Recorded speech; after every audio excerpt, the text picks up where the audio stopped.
नमस्कार प्यारे परीक्षार्थियों, मैं इंजीनियर राहुल वाजपेयी राजकीय औद्योगिक प्रशिक्षण संस्थान बहराइच से स्वागत करता हूं आप सभी का अपनी आज की इस क्लास में। मेरी आज की क्लास का शीर्षक है वेल्डिंग प्रक्रिया।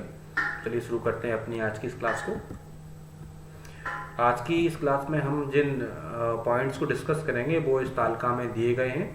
फैब्रिकेशन, वेल्डिंग जॉइंट के प्रकार, वेल्डिंग के लाभ, इलेक्ट्रिक आर्क वेल्डिंग में ध्रुवीयता, इलेक्ट्रोड के प्रकार, gas welding, oxy acetylene gas welding flame के प्रकार इत्यादि टॉपिक आज हम अपनी इस क्लास में डिस्कस करेंगे।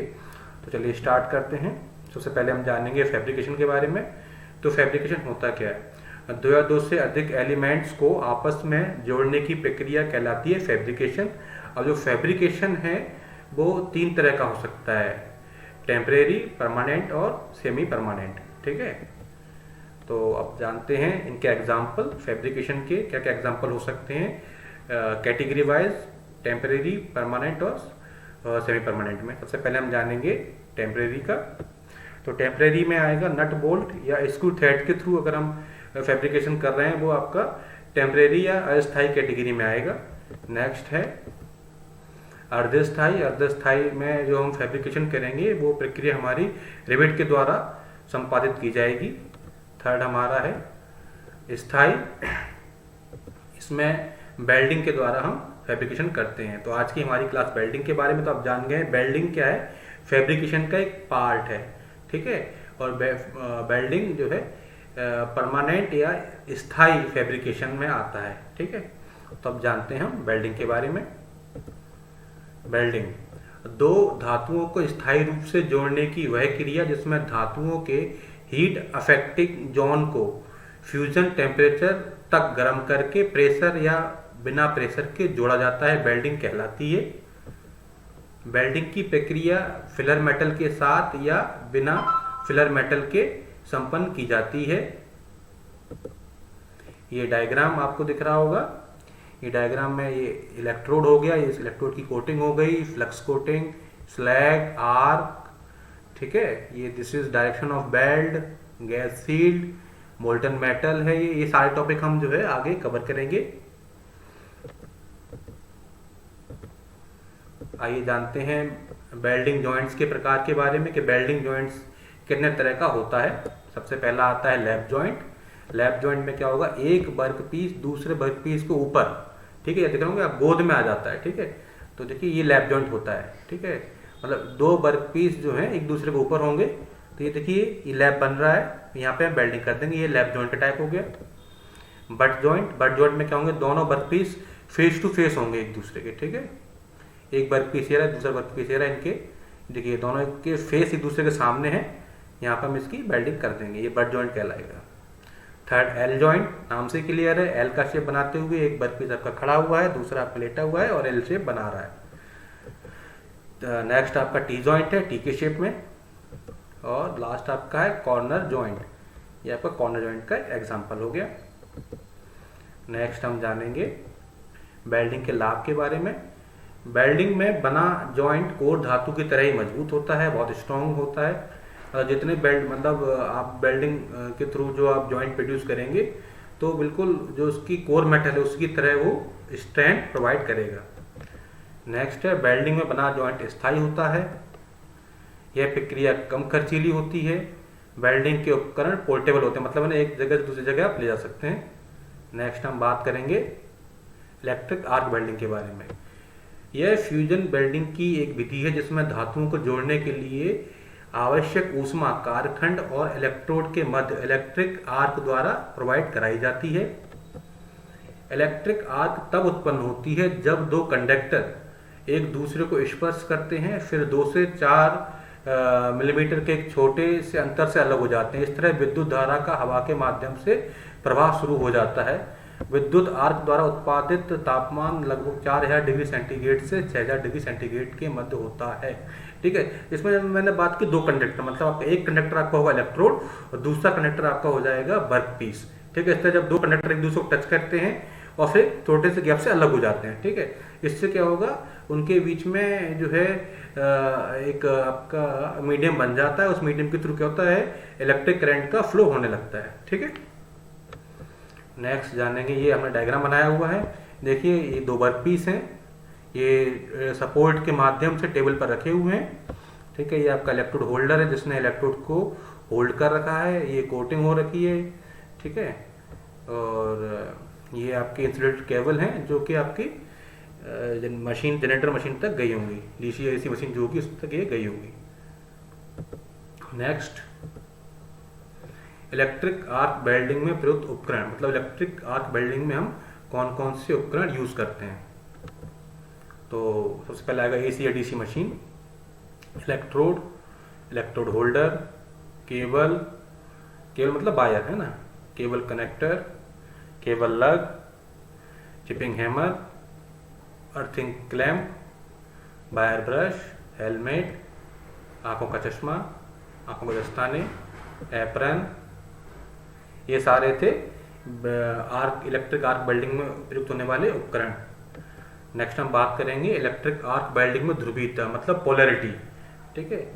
आपने सुना होगा कि इलेक्ट्रिक आर्क वेल्डिंग में दो तरह की पोलैरिटी हम यूज करते हैं, एक होती है स्ट्रेट पोलैरिटी, एक दूसरी होती है रिवर्स पोलैरिटी। तो इस स्लाइड में हम जानेंगे कि हम स्ट्रेट पोलैरिटी का उपयोग कहाँ करते हैं और रिवर्स पोलैरिटी का उपयोग हम कहाँ करते हैं, ठीक है। सबसे पहले इस जानेंगे पोलैरिटी होती क्या है। एसी वेल्डिंग के दौरान टर्मिनल पर पोलैरिटी फिक्स नहीं करते हैं, क्योंकि इसकी पोलैरिटी प्रत्येक साइकिल में 2 बार स्वतः बदलती है। आप जानते हैं एसी चक्र जो होता है आपका, एसी साइकिल जो होती है, तो उसमें क्या होता है, एक साइकिल जो होगी उसमें एक बार जो है पॉजिटिव वैल्यू उसकी होगी, दूसरी बार नेगेटिव वैल्यू होगी, मतलब दोनों जो पोल्स होंगे उनको दोनों बार जो है बराबर बराबर वैल्यू मिल जाती है, इसलिए आपको उसमें आपको पोलैरिटी फिक्स नहीं करती है। ये साइन वेव की तरह इसका कर्व होता है, ठीक है। तो आप जान जाएंगे, तो दोनों पोल्स पे क्या होगा, एक बार एक पोल पे आपको मिलेगी वैल्यू पीक पे, दूसरे में दूसरे पे मिलेगी आधी साइकिल में, ठीक है। तो इसमें पोलैरिटी फिक्स करने की इस तरह जरूरत हमें नहीं पड़ती है। तो इस तरह से क्या होता है, प्रत्येक पोल पे उत्पन्न हुई ऊष्मा का मान भी बराबर होता है इसमें आपका, ठीक है, एसी वेल्डिंग में। जबकि डीसी वेल्डिंग में क्या होता है, पोलैरिटी फिक्स करनी पड़ती है। कारखंड एक टर्मिनल और इलेक्ट्रोड दूसरे टर्मिनल की भांति व्यवहार करता है। पॉजिटिव टर्मिनल पर कुल ऊष्मा का 2/3 भाग, जबकि नेगेटिव टर्मिनल पर कुल ऊष्मा का 1/3 भाग मिलता है, ठीक है। तो इस तरह से हमें यहाँ पर पोलैरिटी फिक्स करनी पड़ती है, ठीक। डीसी आर्क वेल्डिंग में 2 प्रकार की पोलैरिटी उपयोग की जाती है, और 2 प्रकार की वेल्डिंग कौन कौन सी होती है जो आपको मैंने बताया था। एक आपकी होती है रिवर्स पोलैरिटी, दूसरी आपकी होती है स्ट्रेट पोलैरिटी। तो हम बात करेंगे अभी इन दोनों पोलैरिटी के बारे में। सबसे पहले हम बात करने जा रहे हैं स्ट्रेट पोलैरिटी। इस प्रकार की पोलैरिटी में कार्यखंड धनात्मक टर्मिनल तथा इलेक्ट्रोड ऋणात्मक टर्मिनल से जुड़ता है। इस प्रकार की पोलैरिटी का उपयोग मोटे कार्यखंडों की वेल्डिंग हेतु किया जाता है, क्योंकि कार्यखंड पर वेल्डिंग हेतु ज्यादा ऊष्मा की आवश्यकता होती है, ठीक है। जैसा आपको मैंने बताया था इससे पहले कि जो पॉजिटिव टर्मिनल पे क्या होगा, पॉजिटिव टर्मिनल पे आपको 2/3, मतलब जो जितनी हीट प्रोड्यूस हो रही है उसका 2/3 भाग, मतलब करीब करीब 70% हीट आपको मिलेगी पॉजिटिव टर्मिनल पे। तो जो मोटे वर्कपीस होंगे, तो मोटे वर्कपीस पे आपको उसको जो हीट अफेक्टेड जोन में उसके एज को मेल्ट करने के लिए आपको क्या होगा, ज़्यादा हीट की जरूरत पड़ेगी। तो इसलिए क्या होता है, जो है स्ट्रेट पोलैरिटी में क्या करते हैं हम, जहाँ उनको इसका यूज़ करेंगे हम किसके लिए, जो वर्कपीस आपके ज़्यादा मोटे हैं, ठीक है। क्योंकि उसमें आपका पॉजिटिव टर्मिनल से आपने जोड़ दिया, तो पॉजिटिव टर्मिनल जोड़ने पे क्या होगा, वहाँ पे आपको ज़्यादा हीट मिलेगी, ठीक। रिवर्स पोलैरिटी, इस प्रकार की पोलैरिटी में कार्यखंड ऋणात्मक टर्मिनल तथा इलेक्ट्रोड धनात्मक टर्मिनल से जुड़ता है। जाहिर सी बात है, पहले हमने बात की थी स्ट्रेट पोलैरिटी की, वो आपकी यूज हो रही थी किसमें, मोटे वर्कपीस में। अभी यहाँ पर रिवर्स पोलैरिटी है, आप समझ सकते हैं, इसका यूज होगा पतले वर्कपीस की वेल्डिंग करने हेतु। जैसे वर्कपीस जो पतले हैं और जिनका मेल्टिंग पॉइंट कम होता है, ठीक है। तो इसमें क्या होगा, आपका वर्कपीस जो होगा वो आपका नेगेटिव टर्मिनल से जुड़ा होगा, और इलेक्ट्रोड होगा वो आपका पॉजिटिव टर्मिनल से जुड़ा होगा, ठीक है। तो जो ज़्यादा हीट होगी वो आपको इलेक्ट्रोड को मिलेगी, ठीक है, और जो कम हीट होगी वो वर्कपीस पे जाएगी, जिससे क्या होगा, वर्कपीस पे के पास में कम टेम्परेचर पहुंचेगा, जिससे वो उस हिसाब से ही मेल्ट होता है। अगर आपने ज़्यादा हीट दे दी तो पूरा का पूरा वर्क पीस ही मेल्ट हो सकता है। यहाँ पे आप उसे इतनी हीट देंगे जिससे उसका केवल जो एजेस हैं हीट अफेक्टेड जॉइंट में, जिनको आपको जो बेल्ट जॉइंट में उपयोग होना है वो जगह ही आपकी मेल्ट होगी। ठीक है, इसका डायग्राम हो गया। देखिए यहाँ पे जैसा कि मैंने आपको बताया था, जो वर्क पीस है, वर्क पीस आपका नेगेटिव टर्मिनल से यहाँ जुड़ा हुआ है और जो आपका जो इलेक्ट्रोड है वो आपका पॉजिटिव टर्मिनल से जुड़ा हुआ है। तो 2/3 हीट, टोटल जो हीट थी वो आपको यहाँ मिलेगी और 1/3 हीट आपको यहाँ मिलेगी रिवर्स पोलैरिटी में। अब बात करेंगे इलेक्ट्रोड के प्रकार के बारे में। इलेक्ट्रोड दो प्रकार के होते हैं, कंज्यूमेबल इलेक्ट्रोड। कंज्यूमेबल इलेक्ट्रोड वे इलेक्ट्रोड होते हैं जो वेल्डिंग की प्रक्रिया के दौरान कंज्यूम हो जाते हैं, खर्च हो जाते हैं। ठीक है, ये इलेक्ट्रोड खर्च के होते हैं क्योंकि अपने साथ साथ क्या करते हैं, फिलर मेटल का काम भी करते हैं। ठीक है, मतलब जहाँ पर कंज्यूमेबल इलेक्ट्रोड यूज किए जा रहे हैं जिस वेल्डिंग में, आप समझ जाइए वहाँ पर आपका फिलर मेटल अलग से यूज नहीं होगा। ठीक है, क्योंकि जो इलेक्ट्रोड है वो इटसेल्फ फिलर मेटल का काम कर रहे हैं, वो खुद वेल्डिंग की प्रक्रिया के दौरान खुद ही मेल्ट हो जाते हैं और फिलर मेटल का काम करते हैं। ठीक है, इन इलेक्ट्रोड का मटेरियल और बेल्ड होने वाली धातु का मटेरियल एक समान होता है। बिल्कुल होगा साहब। ठीक है, जब फिलर मेटल का काम कर रहे हैं तो इलेक्ट्रोड का मटेरियल डेफिनेटली सेम होगा ही होगा कोर मेटल से जिसकी आप बेल्डिंग करने वाले हैं। नेक्स्ट है बेयर इलेक्ट्रोड और कोटेड इलेक्ट्रोड। कंज्यूमेबल इलेक्ट्रोड के दो प्रकार होते हैं। सेकंड है नॉन कंज्यूमेबल इलेक्ट्रोड। नाम से क्लियर है, ये वाले जो इलेक्ट्रोड होंगे वो वेल्डिंग की प्रक्रिया के दौरान कंज्यूम नहीं होंगे, खर्च नहीं होंगे। ठीक है, अर्थात यहाँ पर इस जो नॉन कंज्यूमेबल इलेक्ट्रोड के द्वारा जो वेल्डिंग करेंगे तो वहाँ पे आपको अलग से फिलर मेटल का यूज करना पड़ेगा। ठीक है, वही मैंने यहाँ पे लिखा हुआ है। कार्बन केवल जो कार्बन इलेक्ट्रोड है वो केवल डीसी वेल्डिंग के लिए यूज करते हैं, जबकि टंगस्टन एसी और डीसी दोनों प्रकार की वेल्डिंग में यूज किया जाता है। ठीक है, और ये नॉन कंज्यूमेबल इलेक्ट्रोड के दो उदाहरण हैं। ठीक है, अब हम बात करेंगे इलेक्ट्रिक आर्क वेल्डिंग के लाभ, advantages of electric arc welding के बारे में। वेल्डिंग उपकरण पोर्टेबल है जिससे साइट पर कार्य करने के लिए परिवहन करना आसान हो जाता है। मतलब ये जो इलेक्ट्रिक आर्क वेल्डिंग है पोर्टेबल होता है, इसे आप इजीली एक जगह से दूसरी जगह ले जा सकते हैं। साइट पर कहीं आपको काम करना है वेल्डिंग से रिलेटेड तो आप इसे इजीली ट्रांसपोर्ट करके एक जगह से दूसरी जगह आसानी से ले जा सकते हैं। नेक्स्ट है पोरस और गंदे धातु, मतलब ये डर्टी मेटल्स की वेल्डिंग करने की क्षमता रखता है। इसके उपकरण सस्ते होते हैं, इसके पार्ट्स जो है चीप होते हैं, इजीली अवेलेबल होते हैं। दूसरों की तुलना में ये वेल्डिंग प्रक्रिया जल्दी खत्म होती है, जल्दी इसे आप कंप्लीट कर सकते हैं।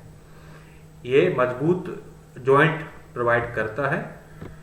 इसकी बिजली की आपूर्ति का उपयोग वहाँ किया जा सकता है जहाँ बिजली है, और जहाँ बिजली का उपयोग, जहाँ बिजली नहीं है तो वहाँ आप जनरेटर की सहायता से इसे उपयोग कर सकते हैं। ठीक है, तो ये इसकी फैसिलिटी ये प्रोवाइड करता है। अगर बिजली है तो आप डायरेक्ट बिजली के साथ यूज़ कर लीजिए, अगर बिजली की फैसिलिटी नहीं है वहाँ पे तो आप वैकल्पिक तौर पर जनरेटर का उपयोग करके भी इस प्रोसेस को कंप्लीट कर सकते हैं। ठीक है, ये बात हो गई आपकी इलेक्ट्रिक आर्क वेल्डिंग के बारे में। अब हम बात करेंगे हम लोग गैस वेल्डिंग के बारे में। गैस वेल्डिंग वह प्रक्रिया है जिसमें हम गैस फ्लेम की सहायता से जोड़े जाने वाली धातुओं का तापमान बढ़ाकर उन्हें जोड़ते हैं। गैस वेल्डिंग में कहीं कहीं फिलर मेटल का उपयोग किया जाता है, कहीं कहीं नहीं किया जाता है। ये एक गैस वेल्डिंग का सिंबॉलिक डायग्राम है। ये दो वर्क पीस हैं, नंबर 1 नंबर 2। ये टॉर्च है, ये टॉर्च टिप है, ये गैस फ्लेम है और ये फिलर मेटल है। अब बात करेंगे हम लोग ऑक्सी एस्टिन गैस वेल्डिंग के बारे में।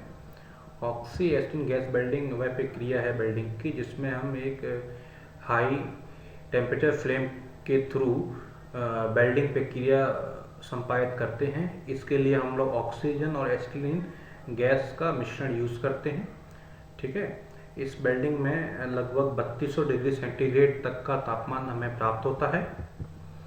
यह प्रक्रिया सामान्यतः हर धातुओं को मेल्ट करके वेल्ड करने में सक्षम होती है। ऑक्सी एस्टिन गैस वेल्डिंग एक मैनुअल प्रक्रिया है। यह वेल्डिंग निम्न दो प्रकार की होती है। Number 1 low pressure oxy acetylene gas welding, number 2 high pressure oxy acetylene gas welding. अब हम यहाँ बात करेंगे कि low pressure oxy acetylene gas welding क्या होती है और high pressure oxy acetylene gas welding क्या होती है।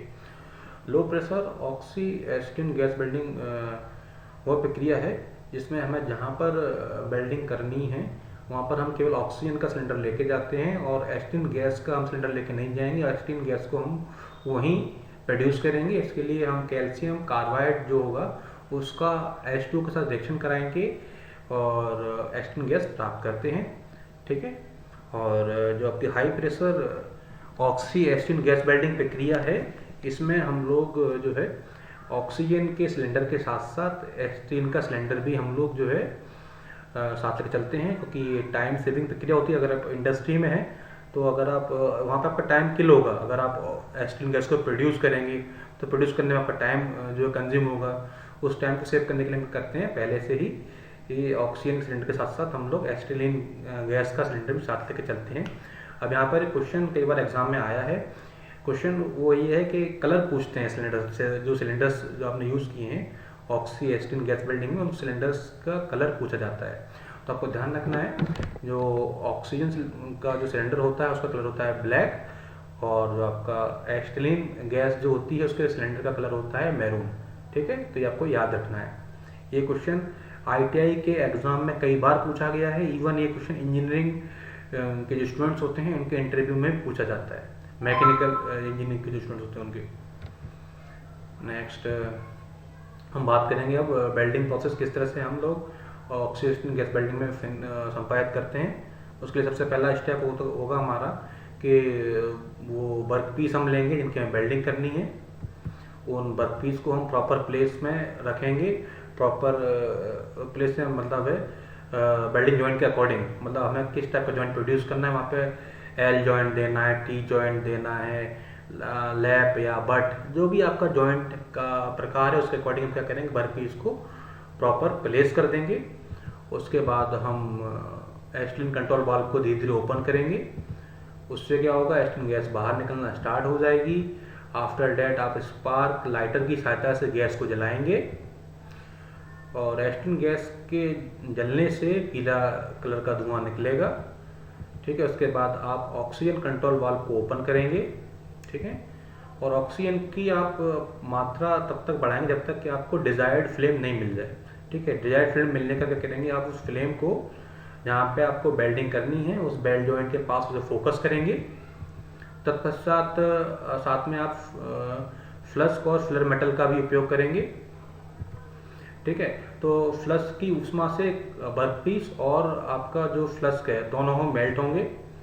और अब जो मेल्ट हुए मिश्रण को हम ठंडा करने के लिए छोड़ देंगे और जब वो सूख जाएगा तो बेल्ट आपका बन जाएगा। ठीक है, वहाँ पे वेल्डिंग जॉइंट आपका बन जाएगा।